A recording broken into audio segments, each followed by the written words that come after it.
Sister Mary's eyes opened when the world gave her cause to. Otherwise, she lay dormant. A speck of protoplasm manifested into an unfriendly world. The celestial body pointed the way, waking the spectral woman. Unfinished pain brought her back into the world. She stood on 2 feet again after years of being an idea of rage. Waiting in a graveyard of dead vehicles amongst her chariot, her faithful steed. In the silky spectral garb of the church, she pulled the handle of a rusted El Camino. It complained with a whining screech.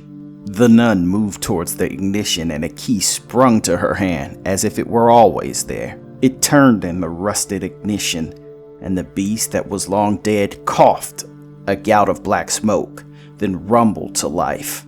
The bride of Christ spurred her steed onto the road and into the twinkling moonlight. Synth did not do well in captivity.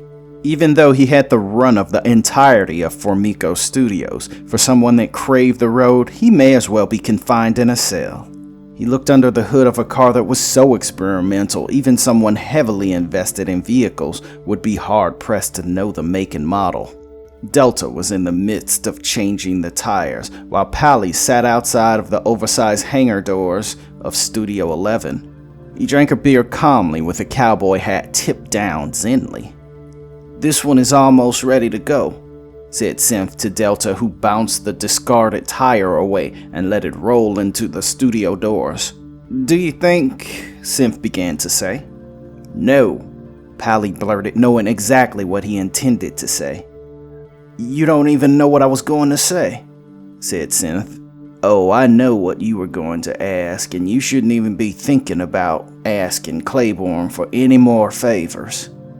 After what he's already doing for us," said Pally. "I know, but a new hell race could be popping up any day, and I could just pop out for that and then pop right back," said Synth. "If you care about any of us, stop thinking about it. We're hanging on by a thread here. It wouldn't take much for us to get cut," said Delta in her slight southern twang. "I know, and don't think I'm not grateful for him sticking his neck out for us when he didn't have to, but these races pop up every few months, and that's even if you can find them," said Synth. "I know racing is your life. Don't think I don't.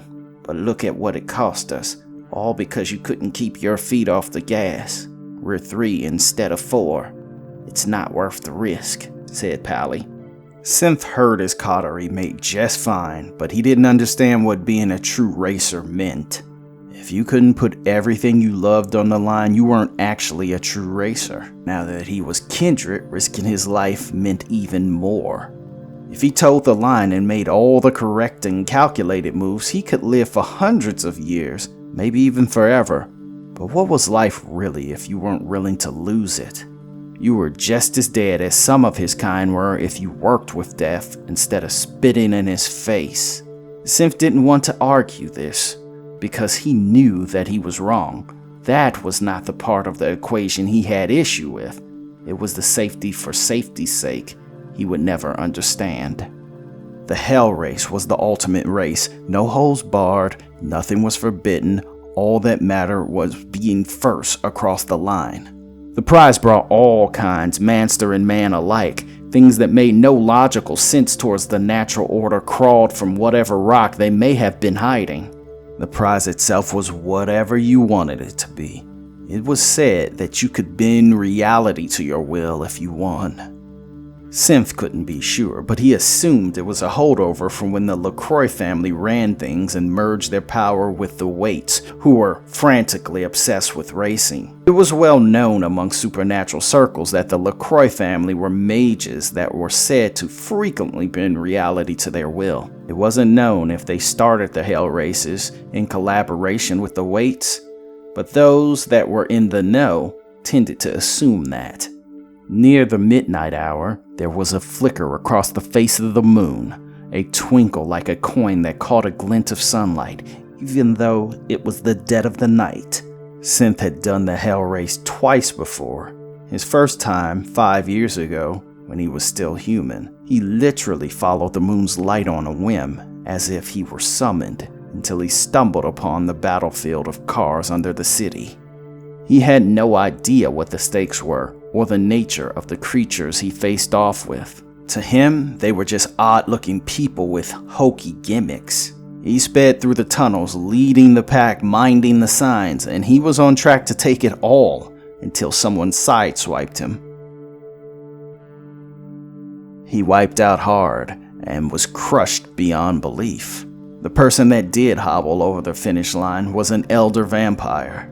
After he won, he came back around and saw him broken beyond belief, and asked him the most important question he had ever been asked in his life. Did he want to live if it meant he'd be a monster? Synth couldn't know exactly what his sire was asking him, but he chose life over death. He made him that night, and he was reborn from that wreck. He never saw his sire again. The second time he had gotten the invitation to race in Hellfire was much less dramatic. It was 3 years hence. He couldn't continue because of engine trouble, though that was the reason he connected with Delta. She was a brilliant physicist and inventor. He, a willing crash dummy. So, in essence, he had been training to win this hell race ever since he knew it existed, and the current wreck he found himself in was just a minor setback to his ultimate goal. He knew that his coterie may never forgive him for running off to this race when they were under orders not to leave Studio Formico, but in the end, he hoped they'd understand. He followed the signs of the moon to meet his destiny. Link laid down stargazing on the hood of a car that was as patchwork as he was. He had been a pilgrim for more years than he could rightly count. He traveled Europe, Africa, Australia, and now America for the answer to an existential question that after this many years, he wasn't sure was easily answered, or if it had an answer at all. Now, all life to him was a series of challenges that through the years became more and more meaningless. He saw an unusual flicker on the face of the moon. He sat up with urgency and excitement. He rested in the swamps outside of Furlong for a sign, his invitation.